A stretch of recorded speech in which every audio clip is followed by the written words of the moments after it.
Hello,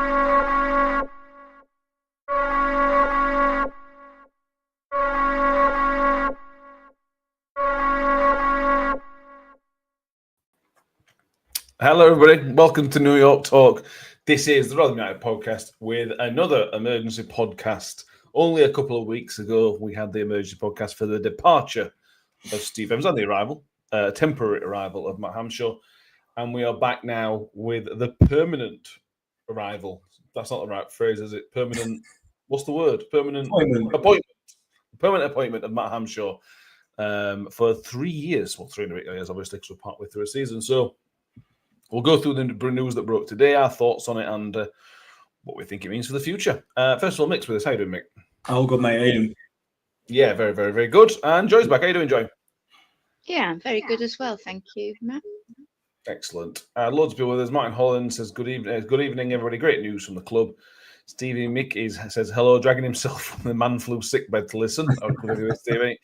We had exciting news. The club didn't either. Richard says, evening all, we're getting our club back. Julian Moore is with us. Kelvin says, top drawer appointment. Well done, whoever made the decision. Spanish Jules is with us. Dave Lawton says, evening all. Well happy the club has moved quickly for once. Darren Cook says, good evening, positive vibes. Harry says, great decision from the board to give Hammond the permanent job. I really like how he's speaking and what he has planned for the future. The club are in good hands. Grimley adds good news as well. Mick, for me, this came as a little bit of a surprise. Again, we talked about last episode about Paul Davis kind of suggesting there could be something this week. And then we lost. And I kind of thought, well, are the club going to backtrack a little bit because we've lost, whatever the case may be? But in fairness to them, I suppose they haven't. And maybe I should have seen it coming. Well, it was a surprise to me when it came out. I think arguably the only real surprise is the timing of it. But even then, as you said, Paul Davis intimated last week that there might be an early announcement. So it's just good news. It's just good news all around. It's a really, really positive end to what's been a dire season. So, it's great. It's great. I'm really, really pleased with it. Really pleased with it. Yeah, I agree. Yes, back in the Simon said, evening all, what a birthday present for him. You can't see it, but I'm doing my happy dance and it's pretty epic. I'm glad you on Simon. No offense. Are you on the same boat, Joy? Are you filled with positivity about the appointment? Yeah, I was when he was brought in as an interim, to be honest. And I thought at the time, if he showed up well in the following few games, that he would definitely get the gig, and was proven to be right. It's been a breath of fresh air, hasn't it, this last 3 weeks or so? Even though we lost on Saturday, we didn't get any negativity. A lot of it was to do with the fact that, we're approaching the end of the season. The chaps were knackered after 3 games in a week, as it were. And there was no negativity, even though, the second half at Stockport wasn't a lot to write home about. But, and the guy, it just comes out of him, doesn't it? Rotherham United through and through. I reckon if you could put him in half, it'd be like a stick of Blackpool Rock, wouldn't it? Miller's FC or something. Yeah, I think it would. Well, there's a lot to touch on from the appointment. We'll come on to it. Fishman says, excellent appointment. Looking forward to seeing the progression of the academy players into the first team setup. Adams with us at Happy Days. Paul Chadwick says, a good appointment as well. I wonder how much, Mick, and we'll maybe come on to, we won't touch on the Paul Warne news at the minute, but I wonder if Warney getting close to another job made this even more important. Because if Warney got a new job and we were dithering on Matt Hamshaw might go, well, I've got a safe job over here. So I wonder if that escalated, sped things up a little bit for the club to realise, actually, this is the guy. We don't want to lose this guy now, like we've lost other people in the past. So I wonder if that's played a part. You'd like to think that that's had no bearing on it at all. You'd like to think that the board had almost already made their decision.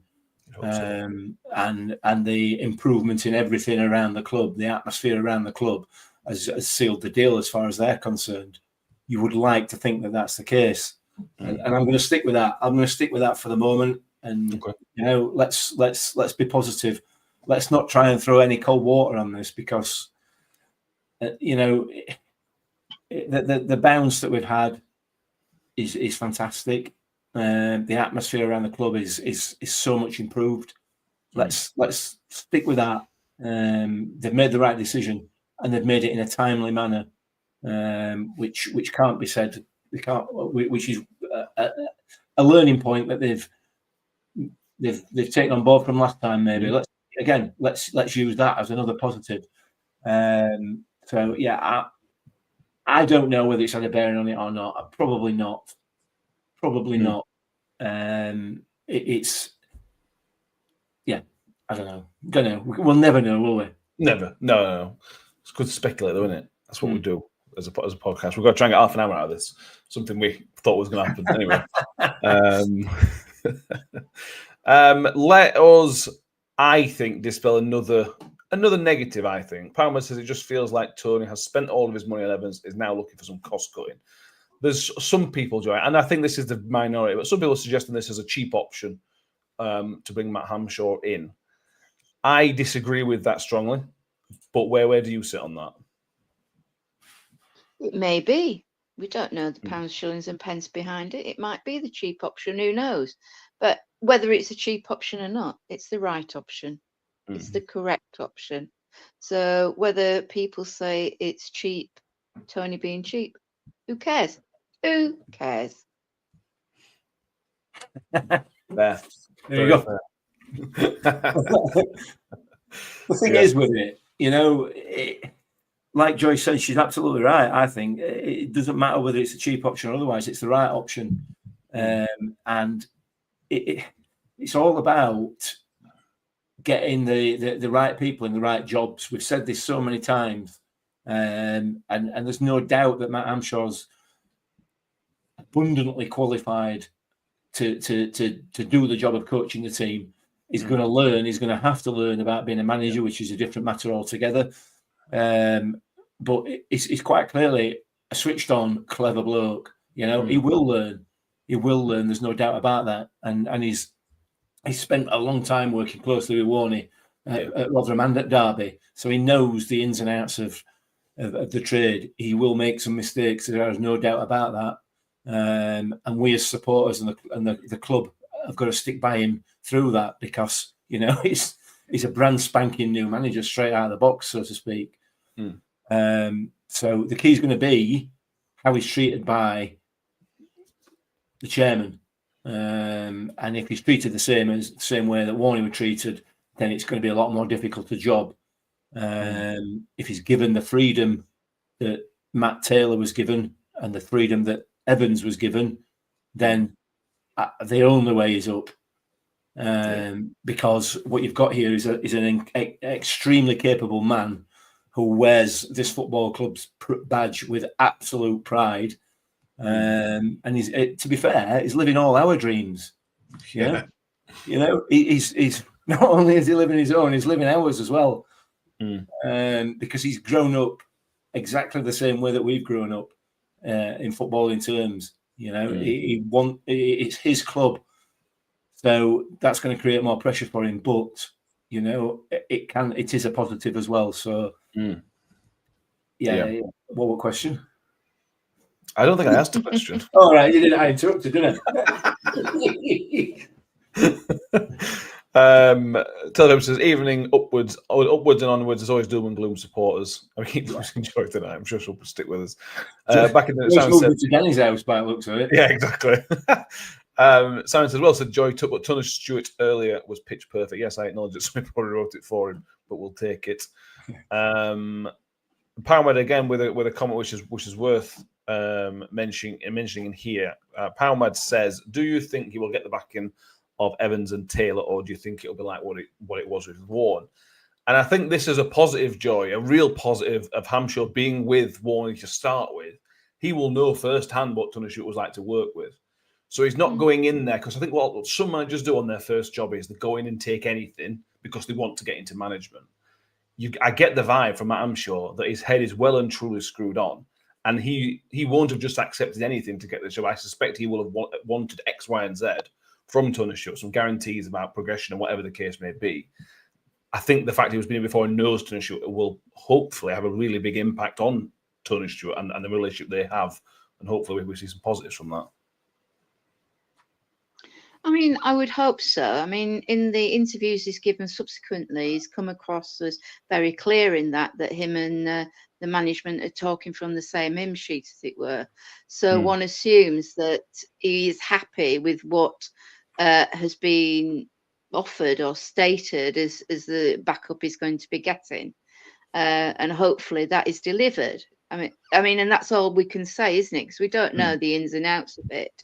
But it would appear that Hamshaw is happy with what has been discussed and is happy with the way that things are going forward. I mean, I like the fact that he's being circumspect about what the expectations are. I mean, you know, he's touched on the fact that he's a fan and basically would like, you know, to reach for the stars, as we all would.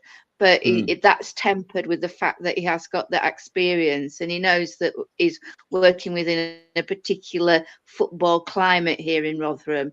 We ain't got bags of money to be chucking about. But I like the fact that they're focusing on the fact of youth as well. That's been, I think, quite noticeable in a lot of the conversations he's had with Radio Sheffield and Paul Davis, etc., is what he sees as the youth development. Joy looks like she's about to swear there. The screen's frozen. I think we've lost Joy for the time being. Hopefully we'll get Joy back in a minute. Shellstone says what Matt lacks in experience he will make up for in hunger and desire and hunger. Sorry, yeah, I think that's again the kind of the Rotherham way, in it. If you're not quite there, just work hard and we'll accept it, and then that working hard will hopefully get him the experience he needs. Paul Rose, Hammy not daft, he wouldn't just take any deal. Exactly. I think that's how I see him as well. He's certainly going in with his eyes open, in it, I think. And I think other people have gone to work for Tony Stewart, maybe Liam Richardson, for example, and not gone in with their eyes fully open and got bit. Maybe some other managers as well. I know for some other managers as well. 3-year contract, Mick. I was surprised at that. When I thought Hamshaw was good, when I thought about the deal, I assumed it would be, again, not to keep harking back on, but when Warniff signed, he were on a 12-month rolling contract for about 3 years. Yeah. And I kind of just assumed that was where it would be, because then we don't have to pay him off if it don't work in November. And he can, for him, well, but again, that maybe says that Hamshaw does hold a bit more power, because a lot of first-time managers won't get a 3-year deal, would they? No, it depends how he's approached it, doesn't it? It depends on how he's approached the negotiations with Tony Stewart and the board. His appointment and his the whole sort of circumstances surrounding his appointment are very different to the circumstances surrounding Warney's. You know, and Tony Stewart, I suspect, thinks that he gave Warney's big break and Warne owes him for that. You know, that seems to me to shine through really about the way that sort of tenure progressed. I'd like to think that Hamshaw's gone in there and said, look, this is what you want, this is what I want. Are we going to work together or are we not? Because if we're not, I'm not coming, I'm not stopping, it's not my job, you know, it's not for me. I don't know whether he's done that or not, but again, it doesn't really matter, does it? He's now got the job, and what's important now is that the board, not just Tony Stewart, but the board themselves are able to get behind him. The way that they've got behind financially 2 of the last 3 managers in Taylor and Evans. So remains to be seen, doesn't it? But maybe, just maybe, there's been a bit of a stroke of genius from Tony Stewart here. But let me throw this one in. Do you think that he knew what was going to happen with Evans? So he thought, I'm going to make it really, really, really bad so that we're going to get a massive bounce when I sack him. Absolute stroke of genius, mate. Up here for thinking, down here for dancing. Okay, this is the Mick U-turn, this. He spent 18 months calling Tony Stewart out, saying how rubbish he is, and now he's done something he likes. No, Biggest fan again. I didn't say I believe what I just said, did I? I was just throwing it out there as playing devil's advocate. Richard said, "Get Hammy on the podcast." Sure, except we will certainly try and get Hamshaw on. If we can get Steve Evans on the podcast, I think there's a good chance we'll be able to get my Hamshaw on. Hopefully, we will certainly try for the summer. Steve Evans might come back on now. He's got something. He's got nothing to do. True. Yeah. Paul Richard's first-time managers have a good effect on our club. In fact, we spoke to John Brecken at the Woody's thing, and he talked about first-time managers coming in and having a good time as well. So that's certainly right. John S says Mick was right about Evans from day one. I think he is right again. Thanks, John.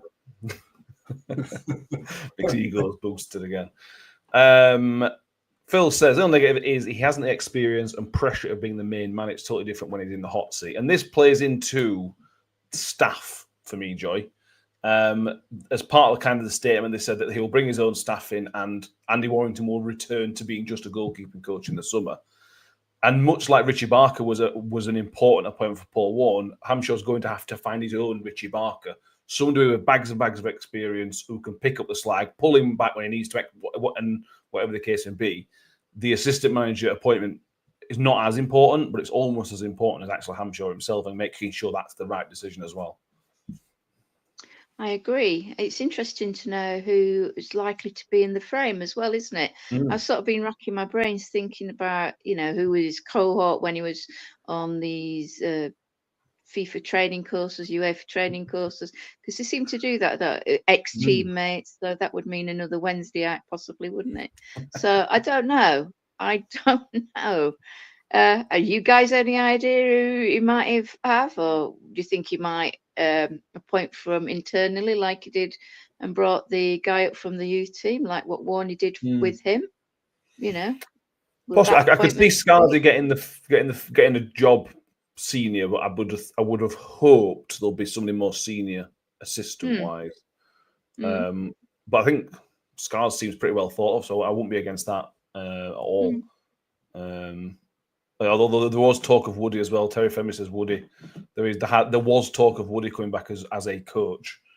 I'd have that in a heartbeat. Maybe not as assistant to start with, but he's the man just bleeds passion, doesn't he? He does. Now again, that's not all. That's not the be all and end all.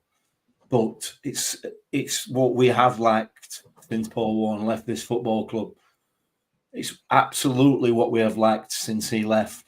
And if Matt Hamshaw is going to bring that back, and I think he is, because that's quite clearly what he's done in the last 4 games, then having somebody like Richard Wood in your staff is only going to make that better.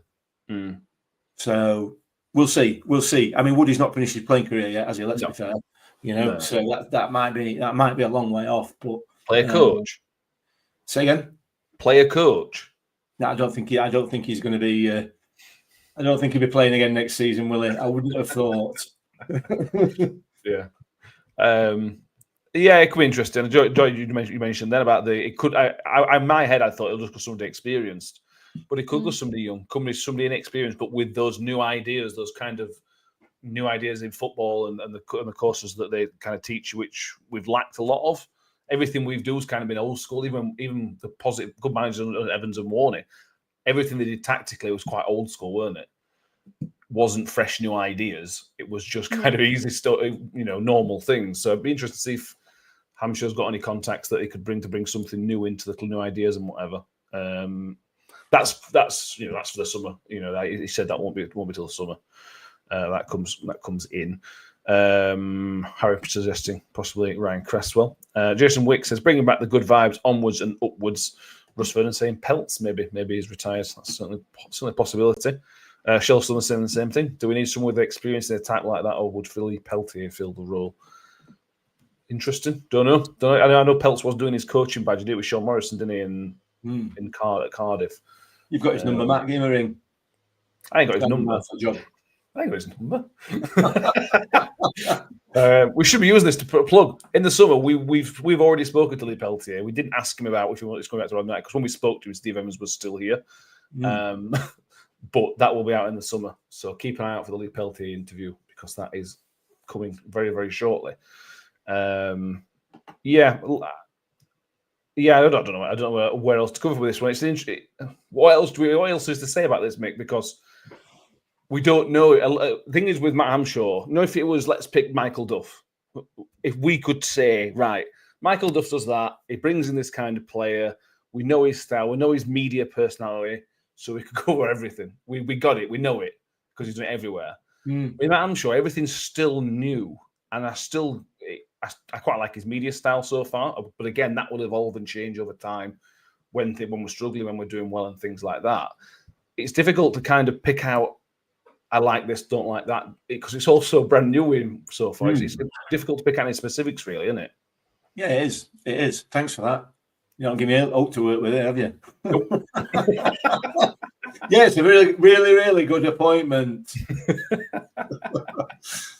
Yeah, you're right. You're right. We don't know, and which I suppose makes it all the more interesting that the board have plumped for this or accepted this, because certainly with the last 3 appointments, they've tried to go for maybe not so much with Matt Taylor, but certainly with the 2 subsequent ones, what they may be considered a safe pair of hands. Yeah, and certainly the last one failed spectacularly. The second, the other one in Liam Richardson was never really given the opportunity anyway, so you can almost discount him. So it's a brave step, arguably, but it's calculated, isn't it? It's absolutely calculated because of everything that we've discussed so far.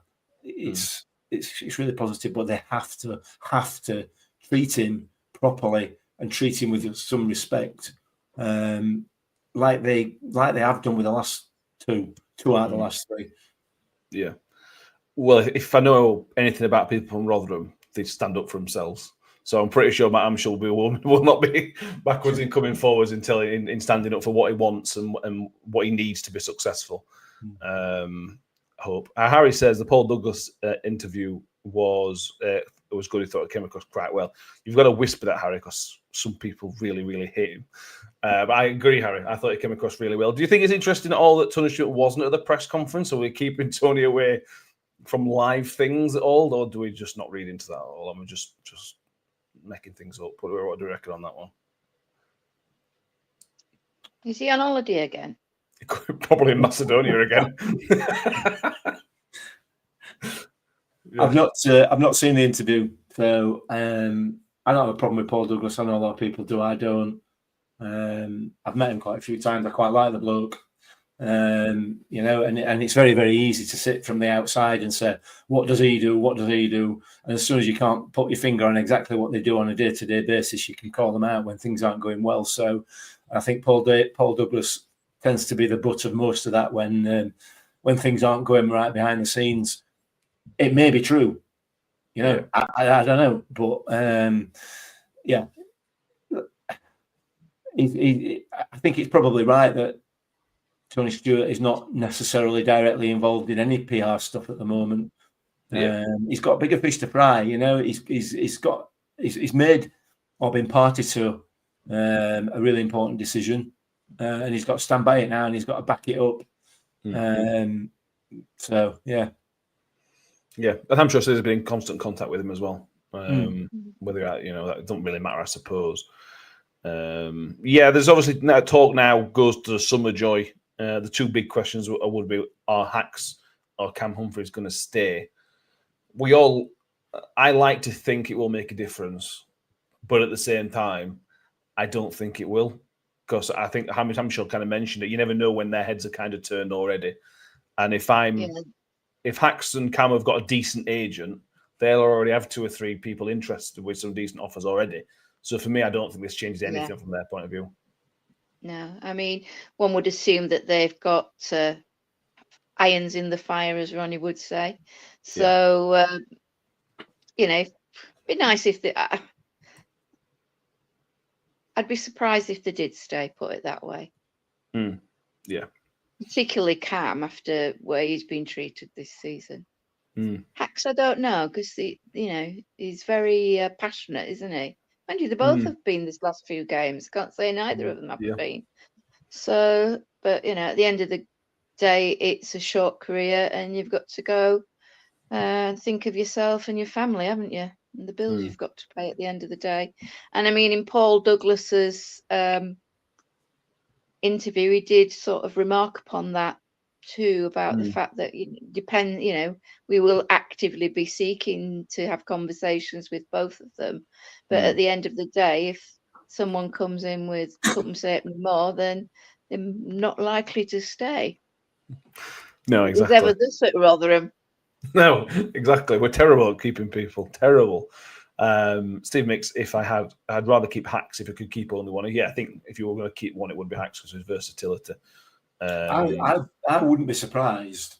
I can't see it, but I wouldn't be surprised if they both stayed. I wouldn't be surprised at all, because they're the players that as we've already seen have been affected positively, very, very positively by the sacking of the previous manager and the appointment of this one. Now it's a permanent. Certainly, well, both of them know what it used to be like. But Hacks never played under Hamshaw, under Warney when Hamshaw did, is he? No, maybe not. But he knows what the atmosphere was like. He knows what the culture is like, and he also knows that Matt Hamshaw has put his full trust in him to do the job, and Hacks has repaid that. So I don't know. They both know what it was like and what it could be like, or hopefully will be like in the future. So that's going to be a big sway, depending on what the offers are. So let's wait and see how that pans out. I wouldn't be surprised if they stayed, but I can't see it. It's going to depend on finance as well. The problem you've got is you look at the squad and look at who we think's on good money. Well, we know Jordan Hugo's on good money. Is he what we think a Matt Hamshaw player is going to be? I don't think so. No, Johnson Clark Harris, again, on really big money. Is he anywhere near where we think a Matt Hamshaw player is going to be? No. So there's not far off 20 grand in wages for those two players who aren't going to play. So it's going to depend on if you can offload them, but you can't offload them in May to offer a new contract. So I don't know. It'd be interesting. Look, they said they're going to try, and that's all we can ask for. I'm sure the club will do the best that they can.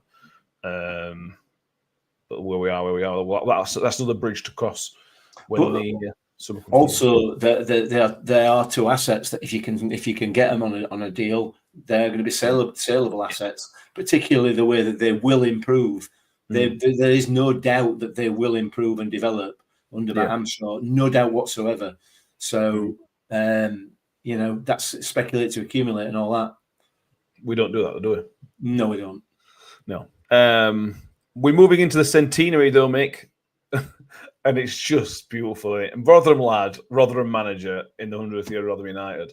It's just perfect, isn't it? Yeah. It's a story. It's a story the media team couldn't have wished for a better one, to be honest with you.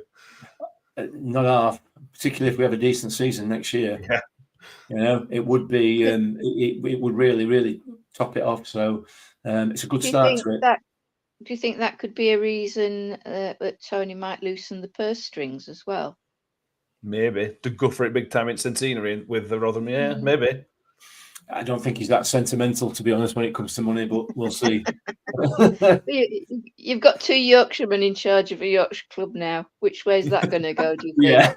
Yeah. Fair. Yeah. Says in terms of players, it's an interesting conversation. What type of characters are they? They actually owe the club and the supporters, don't they? Unfinished business and all that jazz. Yeah. I think from a player's point of view, if I had to guess, if money was irrelevant, my guess is they both probably stay. Certainly Hacks will, because there's that connection there. I suspect somebody in the Championship will offer $2 or $3 grand extra a week, which is nothing to them, and it kind of blows out of the water. So I think that's where we sit with it. But time will tell. Time will tell. Is there any other topics we need to mention? I think we've not talked about anything, but also covered everything we could possibly cover so far.